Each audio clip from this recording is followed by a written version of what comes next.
¿Alguna vez usted le prestó atención a los peligros de la soberbia?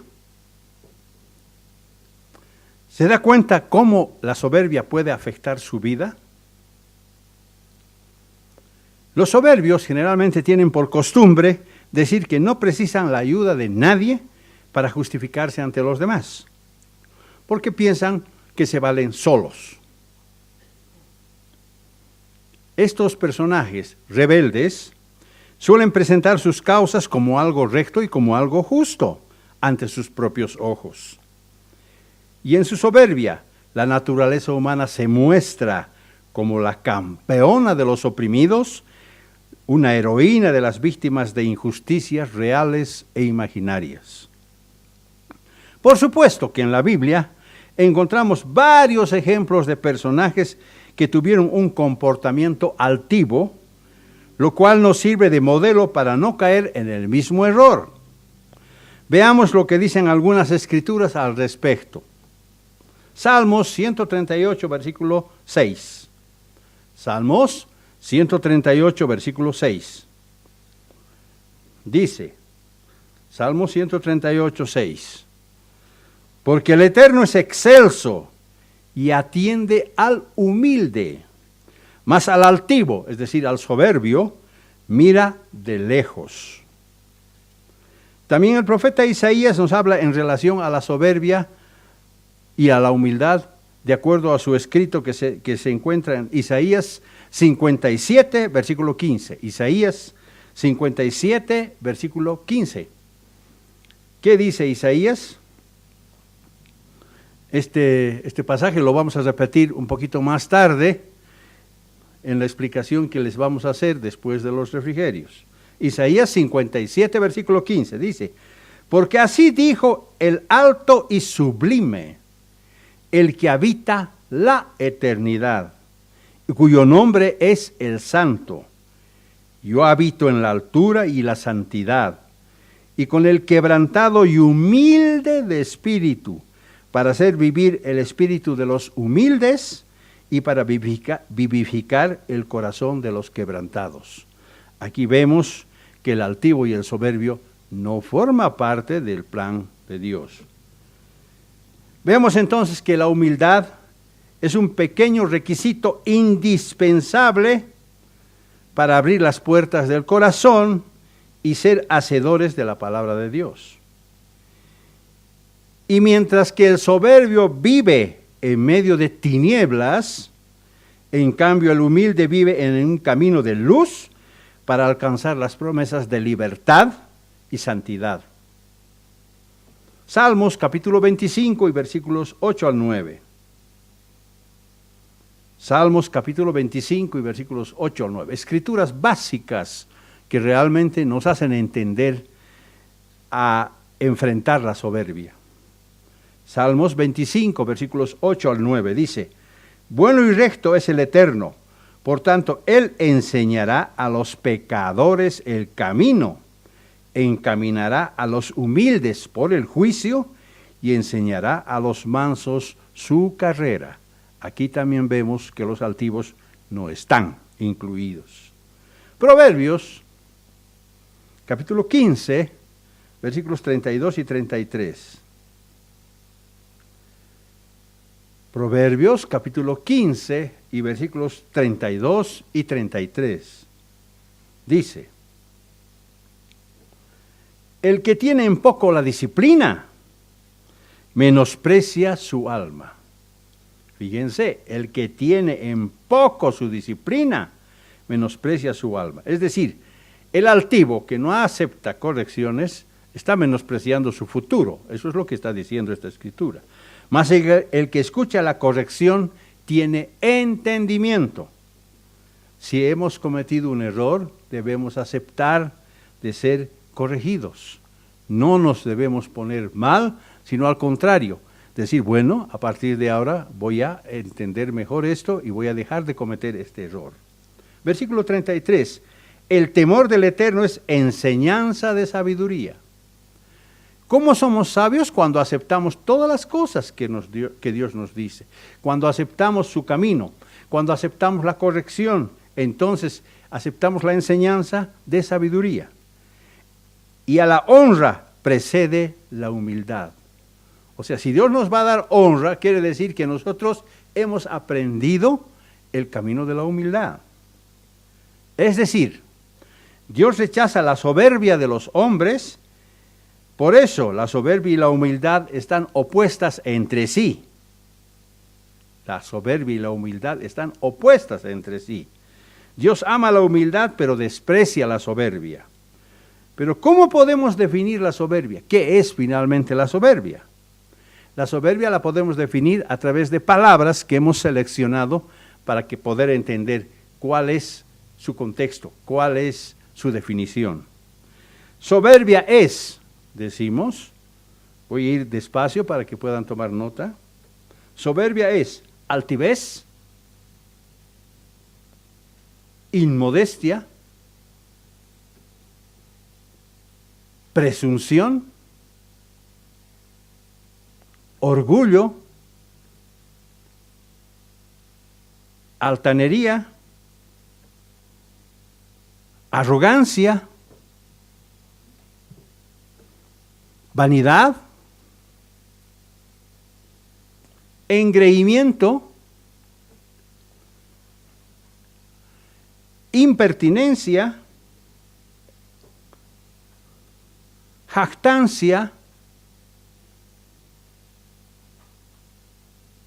autosuficiencia y pedantería.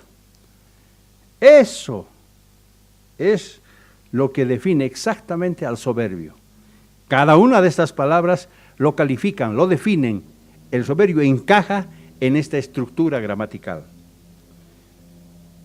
Quien además nunca reconoce su error, porque acostumbra a mirar con desdén y menosprecio y con desaire a los demás. ¿Qué se cree este? ¿No es cierto? ¿Qué se cree este? Yo soy mejor que él. Soberbio, altivo. Por eso afirmamos que la soberbia es satánica, mientras que la humildad es un atributo de los sabios y entendidos. Y no en vano el apóstol Pedro dijo en 1 de Pedro 5:5, Primera de Pedro 5:5, dice: Dios resiste a los soberbios, pero da gracia a los humildes.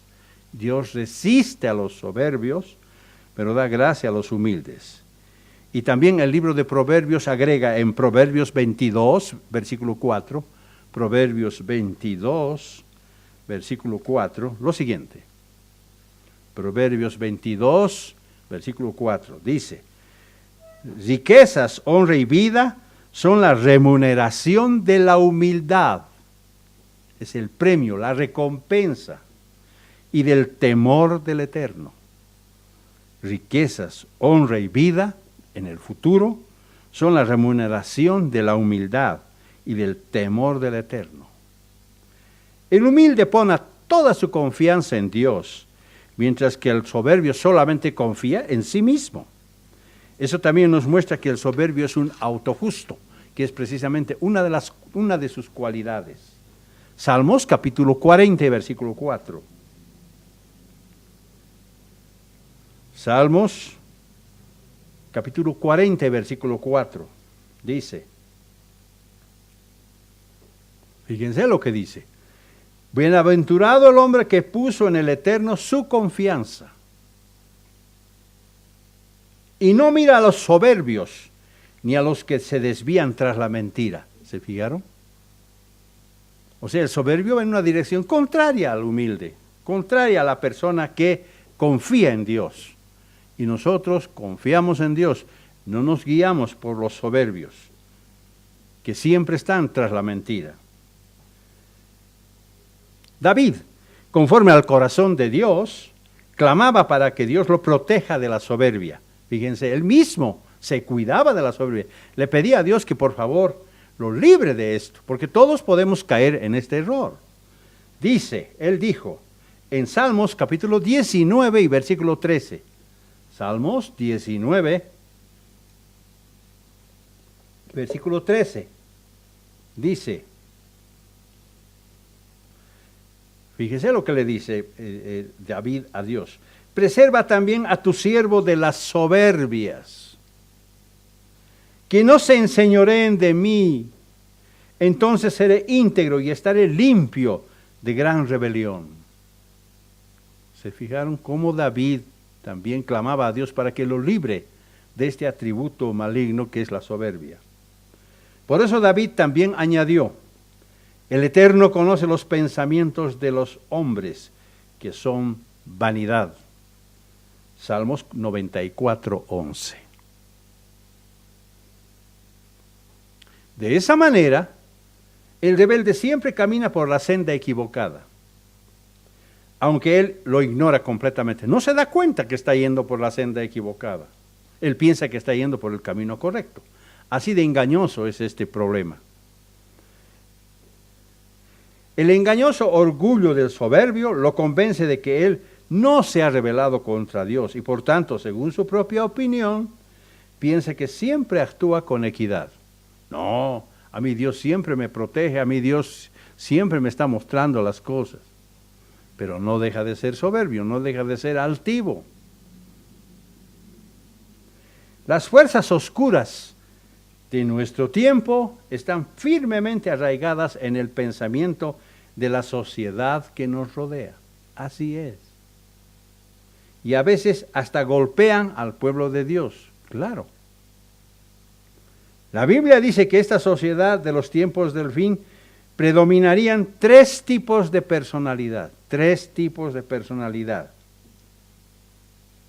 Y Judas, el medio hermano de Jesucristo y líder de la iglesia del primer siglo, en su breve e importantísima carta, clasifica a estos personajes que junto con el libro del Apocalipsis cierran el Nuevo Testamento.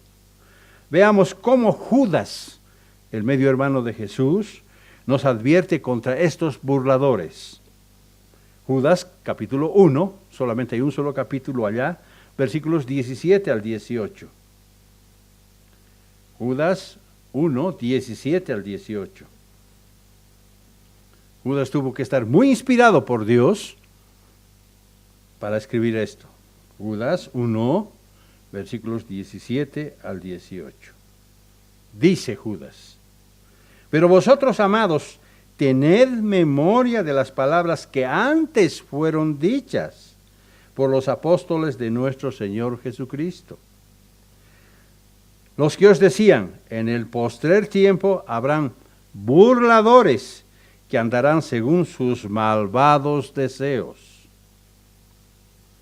Es decir, que ya por entonces en la iglesia se habían infiltrado hombres impíos que estaban distorsionando el mensaje de Dios. Y por eso Judas instó a los cristianos que contiendan ardientemente por la fe que una vez había sido dada a los santos, como dice el versículo 3. ¿Y cuál es su característica principal de los soberbios? Su característica principal es rechazar la autoridad y blasfemar de las potestades superiores. Rechazar la autoridad y blasfemar de las potestades superiores, tal como dice el versículo 8 del libro de Judas. Y ciertamente esta es una característica que identifica a nuestros días. La actitud que caracterizaba a los falsos cristianos en tiempos de Judas es tan antigua como Satanás, el primer rebelde. Y la Biblia nos revela que fue la soberbia la que desató la rebelión de Satanás antes de la creación del hombre. Veamos esto en Isaías capítulo 14, versículos 12 al 14. Isaías 14, versículos 12 al 14. ¿Quién fue el primer soberbio? Satanás. Isaías 14, versículos 12 al 14. Fíjense lo que escribe aquí Isaías. Dice, Isaías 14, versículos 12 al 14, dice: ¿cómo caíste del cielo, oh lucero, hijo de la mañana? Cortado fuiste por tierra, tú que debilitabas a las naciones, tú que decías en tu corazón, subiré al cielo en lo alto, junto a las estrellas de Dios, levantaré mi trono y en el monte del testimonio me sentaré a los lados del norte. Sobre las alturas de las nubes subiré y seré semejante al Altísimo. Se trata pues de pura jactancia, rebeldía, atrevimiento y soberbia de parte de Satanás. Primera de Timoteo capítulo 3 versículo 6. Primera de Timoteo capítulo 3 versículo 6.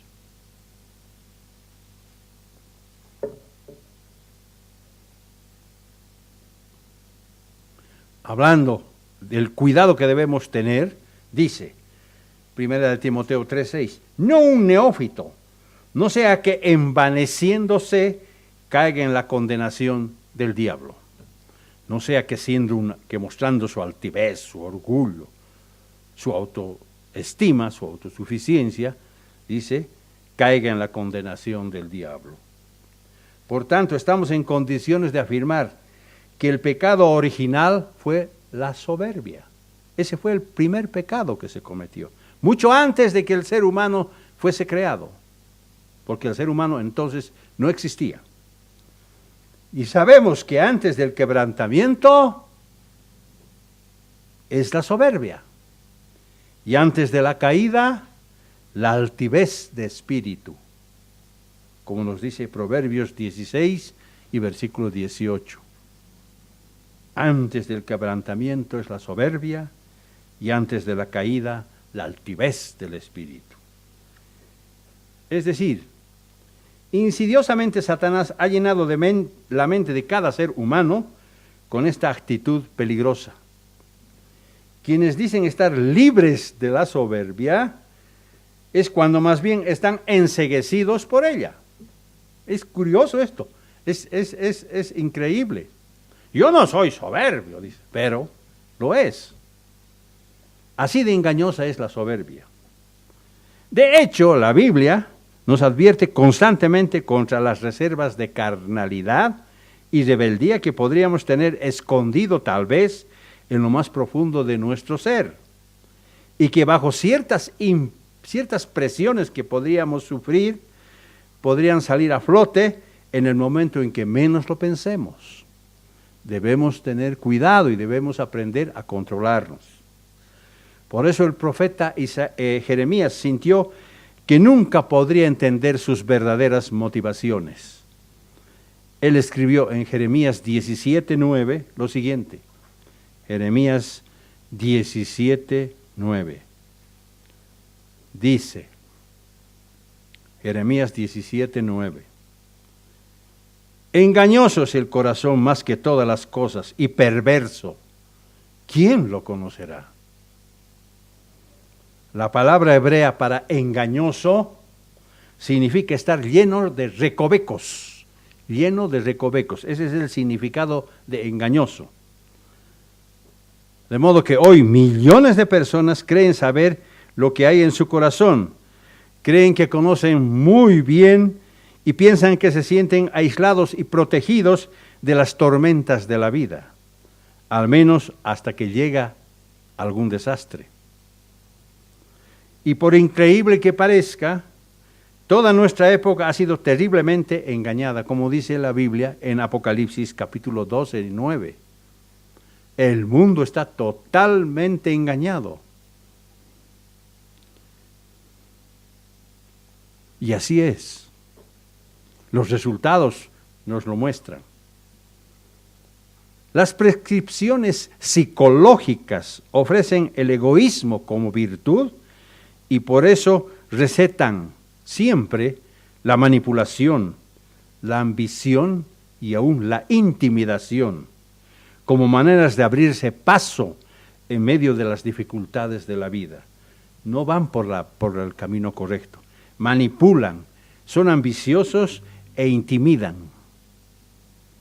Pero la Biblia le llama a esto orgullo intelectual y ebriedad espiritual. orgullo intelectual y ebriedad espiritual. Y mucha gente hace eso en el mundo. Mucha gente consigue cosas a través del orgullo intelectual y de la ebriedad espiritual. Isaías 28, versículos 1 al 3. Isaías 28, versículos 1 al 3. ¿Qué dice? Isaías 28, versículos 1 al 3. Dice, ¡ay de la corona de la soberbia de los ebrios de Efraín! Obviamente aquí el apóstol se está refiriendo a la tribu de Efraín, pero por su principio, el principio espiritual, también nos corresponde a nosotros. Debemos entenderlo. ¡Ay de la corona de la soberbia de los ebrios de Efraín! No es que estaban borrachos, no, sino estaban en una ebriedad espiritual. Y de la flor caduca de la hermosura de su gloria, que está sobre la cabeza del valle fértil de los aturdidos del vino. He aquí el Eterno tiene uno que es fuerte y poderoso, como turbión de granizo y como torbellino trastornador, como ímpetu de recias aguas que inundan, con fuerza derriba la tierra. Versículo 3. Con los pies será pisoteada la corona de la soberbia de los ebrios de Efraín. Este principio también se aplica a nosotros, hermanos. El apóstol Pablo muestra que la soberbia puede volvernos tan ciegos ante las verdaderas motivaciones que aún podemos sacrificar hasta nuestra propia vida y estar completamente equivocados, sin que nos demos cuenta. Y eso sí que es engañoso, eso sí que es engañoso. Por eso la soberbia es algo maligno, algo que Satanás lo practicó en un principio y vio que podría dar resultado en muchas personas. Primera de Corintios 13:3. Primera de Corintios 13:3. Dice, fíjense la actitud del soberbio contra el humilde. No lo dice acá, pero es lo que entendemos. Primera de Corintios 13:3 dice, si repartiese todos mis bienes para dar de comer a los pobres, y si entregase mi cuerpo para ser quemado, y no tengo amor, de nada me sirve. Nuestras actitudes tienen que ser con afecto. Nuestras actitudes tienen que ser con humildad. Nuestras actitudes tienen que ser correctas. Debemos hacer siempre con buenas motivaciones. Jesucristo busca las motivaciones de personas que hacen buenas obras, más que las obras en sí mismas. Es suficiente tener el deseo de hacer, ese deseo sincero de hacer el bien a los demás. Sabe que la vanagloria de la vida distorsiona la razón y el impulso moral del hombre. La vanagloria es la idea más o menos inconsciente de que somos última autoridad capaces de manejar nuestra vida a nuestro antojo. Yo conozco personas que dicen así, a mí nadie me llama la atención. No, yo sé lo que hago. Yo sé por dónde tengo que deslizar, pero precisamente al manifestar eso, está mostrando su altivez y su soberbia. Y ese comportamiento a Dios no le gusta. La sincronización del yo, la confianza de nuestra propia capacidad, la convicción profunda que nos hace actuar independientemente de Dios y el impulso voluntarioso que ocultamos tan cuidadosamente es lo que la Biblia llama soberbia. Voy a repetir esto porque es como una nueva definición. La confianza de nuestra propia capacidad, la convicción profunda que nos hace actuar independientemente de Dios y el impulso voluntarioso que ocultamos tan cuidadosamente a veces, es lo que la Biblia llama soberbia. Se trata de una rebeldía en contra de Dios y su autoridad. ¿Quiénes somos nosotros, hombres, seres humanos, para discutir la autoridad de Dios. No somos nada. Por eso Dios inspiró a su siervo Judas para que nos ilustre esta rebeldía mediante 3 ejemplos que se encuentran en el Antiguo Testamento. Ahí Judas retrata vívidamente el camino de Caín, el error de Balaam y la contradicción de Coré, como nos señala en el versículo 11 de su carta, de su breve carta. Judas mencionó estos 3 casos notorios, los cuales reflejan la actitud que normalmente se encuentran sincronizadas en la mente humana. Vamos a ver estos 3 casos en detalle para entender más en qué consiste la soberbia. Y cada uno de estos personajes cumple un cierto requisito dentro del conjunto que se llama soberbia. Primero veamos la falsa humildad de Caín. La falsa humildad de Caín, el primer personaje.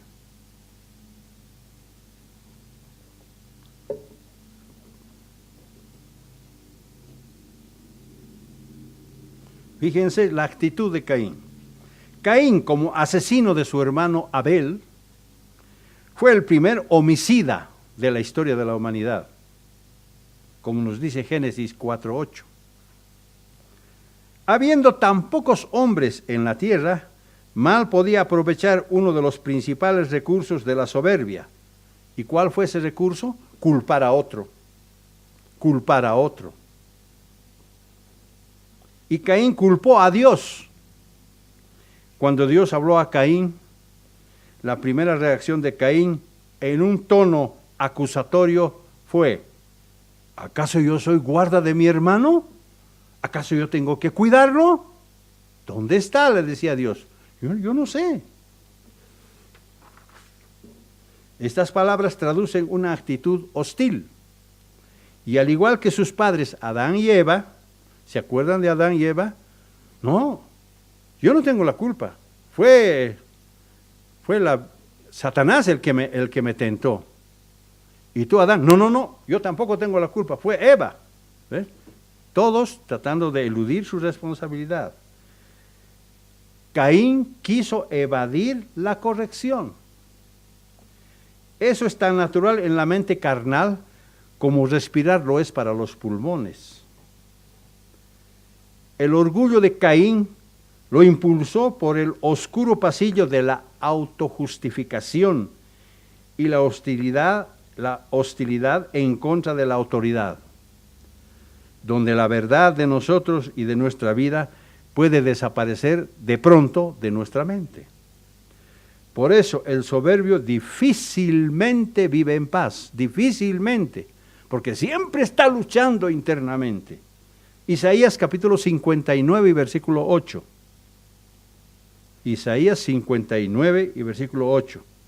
Fíjense lo que Isaías ya afirma, y es lo que acabo de decir, que el soberbio difícilmente puede vivir en paz. Isaías 59, 8 dice, Isaías 59, 8. Dice: no conocen el camino de paz, ni hay justicia en sus sendas. Sus senderos son torcidos. Cualquiera que vaya por ellos no conocerá la paz. De tal manera que cuando Dios le anunció su castigo, Caín replicó con hostilidad y lástima de sí mismo. A ver si por ahí me gano el respeto, a ver si por ahí puedo salirme con la mía. Grande es mi castigo para soportarlo, dijo Caín en Génesis 4:13. La actitud de pobre de mí es engañosa. Caín no se humilló ni se arrepintió.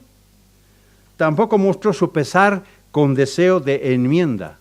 Él podía haber dicho: Dios mío, perdóname, he cometido este error. No se humilló, no reconoció su pecado. ¿Y cómo lo sabemos? Fácil, por sus frutos. Fácil, por sus frutos. ¿Y cuál fue el resultado? Caín produjo una familia de criminales empedernidos cuyos corazones se opusieron al verdadero arrepentimiento. Toda su familia fue así. Por eso Dios tuvo que destruirlos con el diluvio para empezar algo nuevo.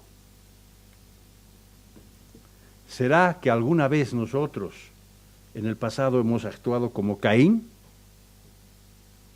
¿Acaso hemos pensado que los que están en autoridad nos tienen ojeriza? A veces hasta podríamos decir, se la tomaron conmigo. Nunca les caí bien. Para decir luego, ¿por qué yo?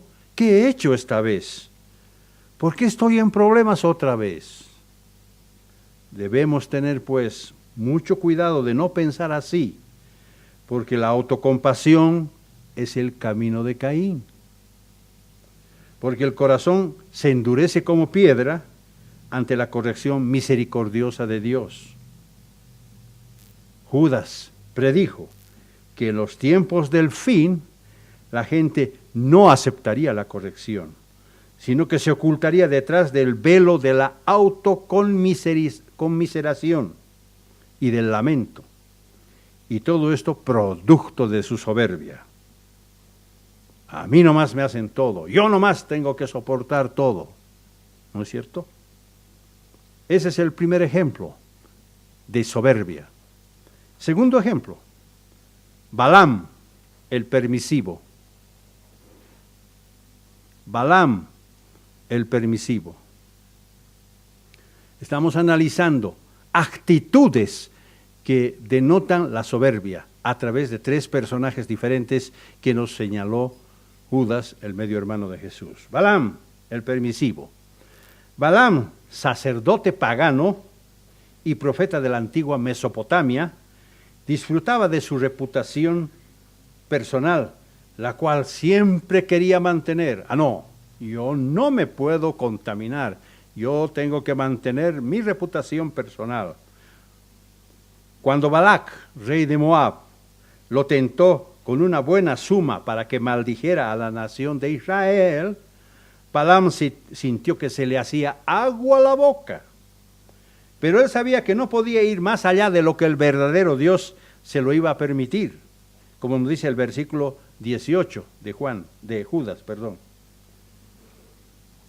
Pero Balaam codició el premio de la maldad, porque además quería conservar su preciosa reputación, cosa que siempre le interesa a los falsos maestros.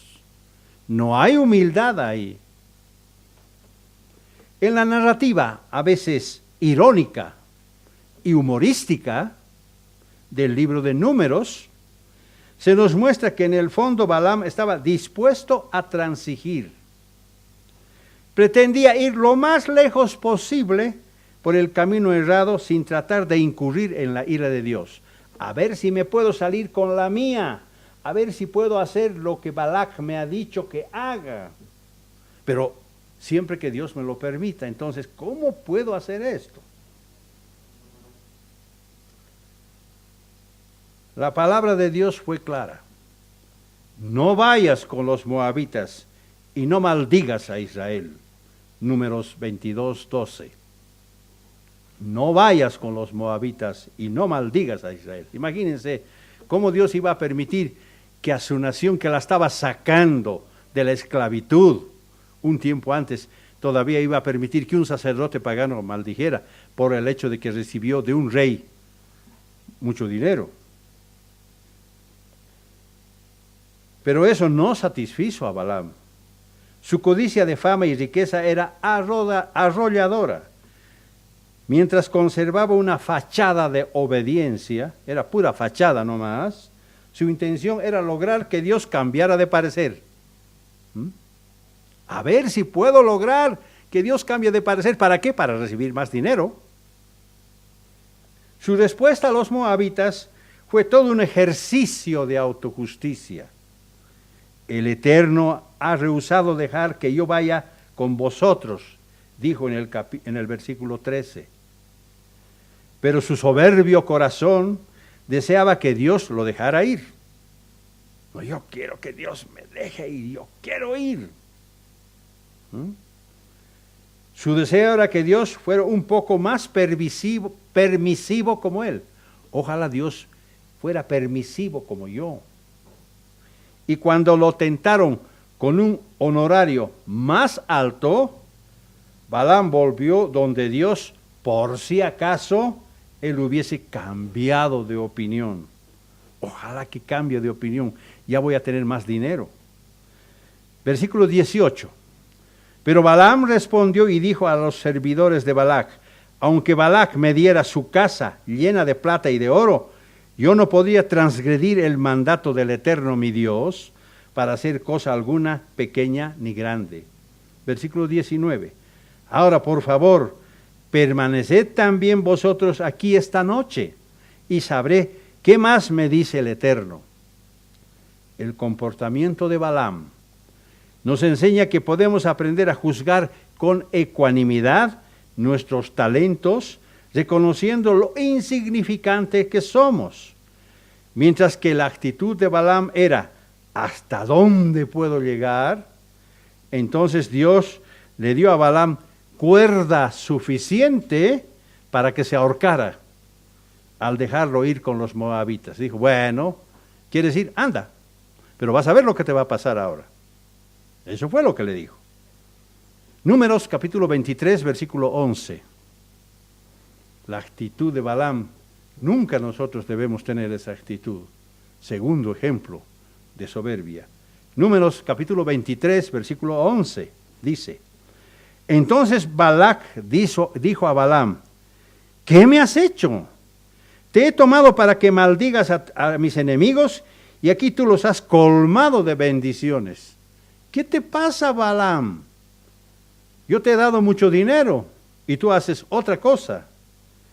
El error de Balaam fue su testarudez voluntariosa, tratando de evadir el máximo las órdenes de Dios.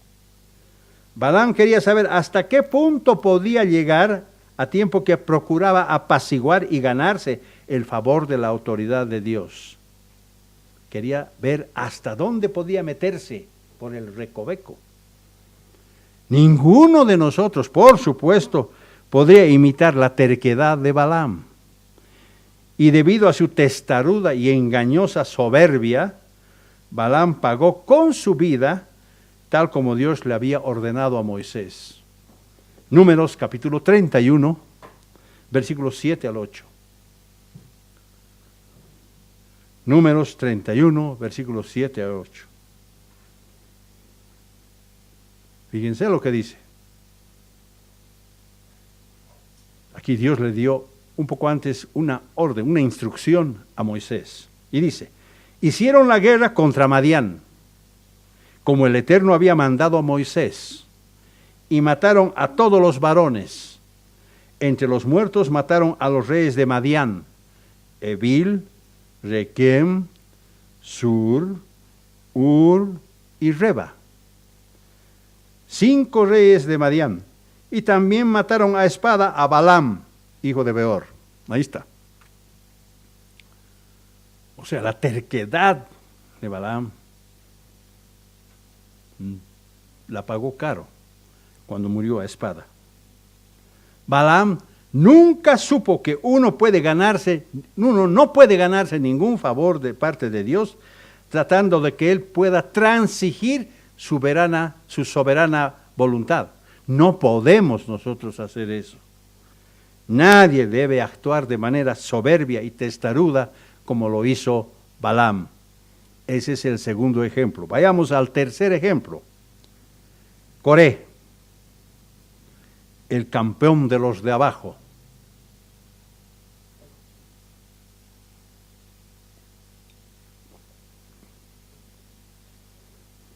Coré también nos da otra lección, otro enfoque, que nosotros debemos asimilarlo, que nosotros debemos aprender. Por algo estos 3 ejemplos están en la Biblia, porque son para nuestra enseñanza, para que asimilemos y para que tengamos cuidado de no proceder como lo hizo Coré. A veces los rebeldes suelen presentar sus causas como algo recto y justo. A la naturaleza humana le gusta mostrarse como campeona de los oprimidos, heroína de las víctimas de injusticias, sean reales o imaginarias. Así Coré, un pariente de Moisés y uno de los príncipes de la congregación de Israel, tenía una posición destacada en el sacerdocio. Fíjense, pariente de Moisés, príncipe de la congregación, posición destacada en el sacerdocio. ¿Qué más le hacía falta a Coré? Nada. Pero no. Tenía actitud de rebeldía. La dureza de su orgullo se apoderó de él. No podía escapar de sus garras. Seguramente el engañoso orgullo de Coré lo convenció de que él, en realidad, no se estaba rebelando, sino que solo trataba de rescatar a Israel de un supuesto despotismo. No, yo no estoy rebelándome contra Dios. No. Yo solamente estoy tratando de rescatar al pueblo de Israel del despotismo, pretendiendo cambiar el gobierno que Dios había establecido con Moisés y con Aarón, a fin de que supuestamente él sirviera de manera más equitativa las necesidades del pueblo, como dice Judas 16. Y Coré encabezó a los disconformes y descontentos y otros rebeldes empedernidos del campamento en un movimiento de apariencia altruista, encaminando a dar mejor poder al pueblo, como dice Números 16:1. La astucia de Coré le sirvió para idear un argumento bastante convincente de que las promesas de Moisés no sirven. Este fue el argumento que utilizó Coré. Las promesas de Moisés no sirven. Porque él nos prometió que nos iba a meter a una tierra que fluye leche y miel, y no vemos eso. Aquí seguimos dando vueltas y vueltas en este desierto sin fin.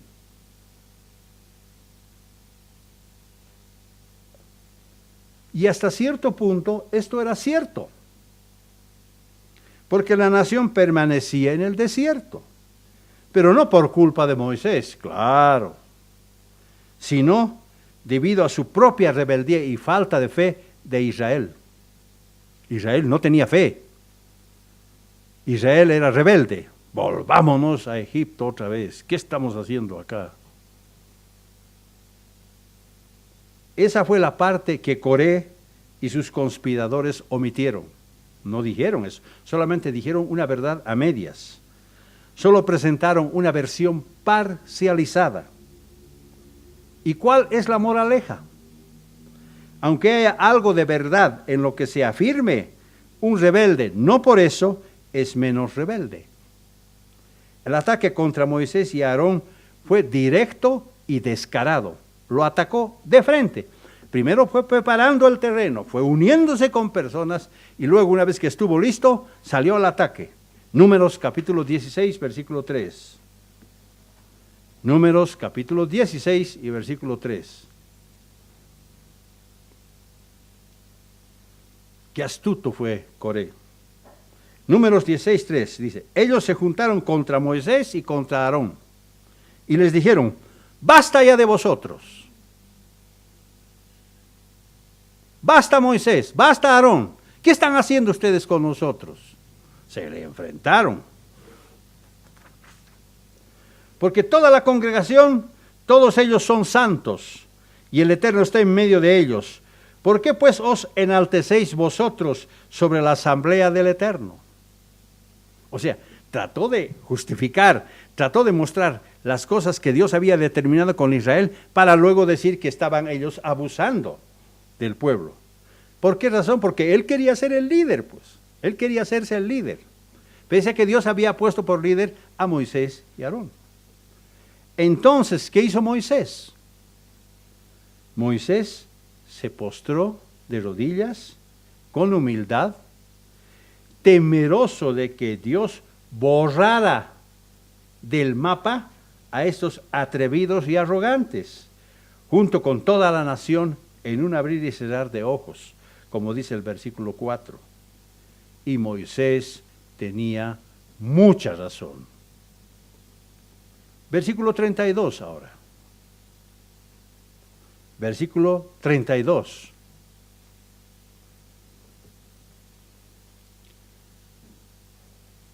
Al ver esta arrogancia, entonces la tierra abrió su boca y se los tragó a ellos, a sus familias y a todos los hombres que eran de Coré, junto con todos sus bienes. Es decir, Dios los hizo desaparecer completamente. Ellos con todo lo que tenían descendieron vivos al Seol, es decir, al sepulcro. La tierra los cubrió y perecieron en medio de la asamblea. Versículo 34. Y todo Israel, los que estaban a su alrededor, huyeron al grito de ellos, escaparon, porque decían, no sea que la tierra nos trague también a nosotros. Y después salió fuego de parte del Eterno y consumió a los 250 hombres que ofrecían el incienso. O sea, cuando hay una actitud rebelde, Dios nos está mostrando que Él no acepta nuestras oraciones. Si queremos ser escuchados por Dios, no podemos tener una actitud de altivez, de rebeldía. No podemos ser nosotros soberbios, porque Dios no nos va a escuchar. Y fíjense, después salió fuego de parte del Eterno y consumió a los 250 hombres que ofrecían incienso. Digo, tal vez nosotros que estamos ofreciendo incienso, Dios nos va a respetar. Nada. A ellos más se los llevó. Los quemó con fuego. Cuando Dios pone un líder para guiar a su pueblo, nadie puede oponerse contra esa autoridad. Mucho más si esa autoridad procede de Dios. ¿Por qué razón más tarde Israel tuvo que enfrentar más problemas? Todo fue producto de su rebeldía. Y eso mismo constituye una poderosa lección para la iglesia de Dios. Nadie puede cambiar la autoridad establecida por Dios en la iglesia, a menos que Dios mismo nos muestre que sí, que lo va a cambiar. Por eso el profeta Jeremías resumió el tema de la soberbia con las siguientes palabras sucintas. Dijo él en Jeremías 10, versículos 23 al 24, lo siguiente. Jeremías 10, versículos 23 y 24. Dice, conozco, oh Eterno, que el hombre no es señor de su camino, ni del hombre que camina el de ordenar sus pasos. Castígame, oh Eterno, mas no con juicio. Más con juicio, no con tu furor, para que no me aniquiles. O sea, Jeremías mismo pedía que Dios lo guíe, y si estaba cometiendo algún error, que lo castigue con juicio, no con su furor, para que no me aniquiles, porque Jeremías sabía que Dios puede aniquilar a una persona rebelde y soberbia en cualquier momento. En conclusión de este mensaje, ¿cuál es el antídoto de la soberbia? ¿Cuál es el antídoto de la soberbia? Jesucristo afirmó lo contrario a la soberbia cuando dijo, bienaventurados los pobres en espíritu, como está en Mateo 5:3. Bienaventurados. Él no quiso decir que debemos andar desanimados y vencidos, con una expresión triste y deprimida. No, de ninguna manera. Jesús hablaba de manejar con ecuanimidad nuestros talentos reconociendo siempre lo insignificantes que somos.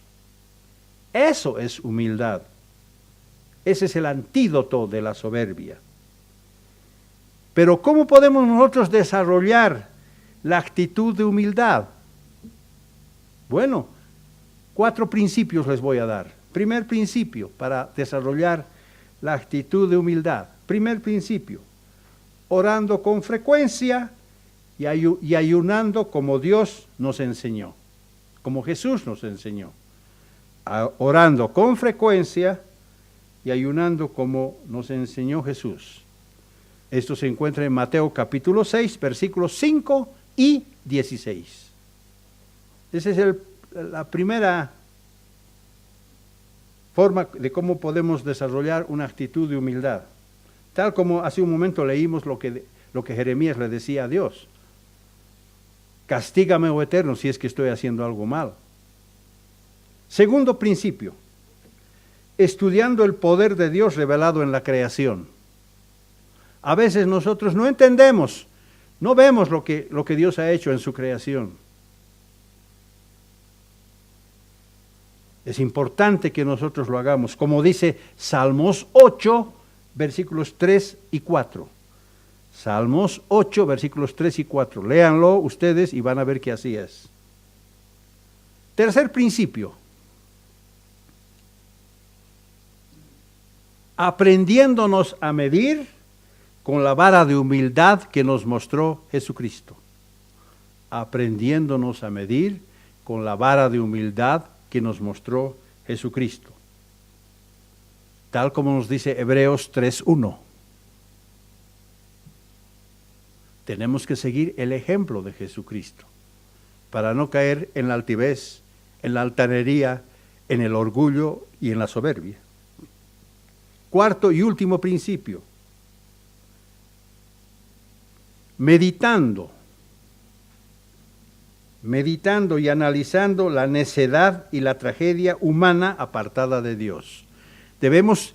Cuántas cosas tremendas vemos nosotros que ocurren en nuestro medio, en las noticias internacionales, en el mundo. Meditando y analizando la necedad y la tragedia humana apartada de Dios. Y haciendo esfuerzos para no perecer en una muerte que no tiene regreso a la vida. Debemos cuidarnos de esto. Debemos rogar a Dios orar a Dios. A veces podemos decir, Dios mío, no permitas tú que yo me aleje. ¿No es cierto? Pero no es correcto eso. Debemos decir, Señor, yo no debo alejarme de ti. Y tú, por favor, ayúdame a que esto resulte. Es muy diferente la actitud de humildad con una actitud completamente diferente.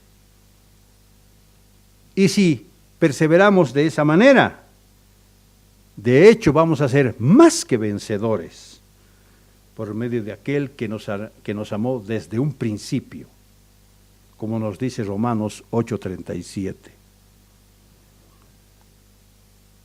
Y de esa manera, con un nuevo carácter sencillo de oración, de estudio, de tomar la vara de humildad y de analizar la necedad de este mundo, habremos aprendido a huir de la insidiosa trampa de la soberbia. Y eso es lo que Dios busca de cada uno de nosotros.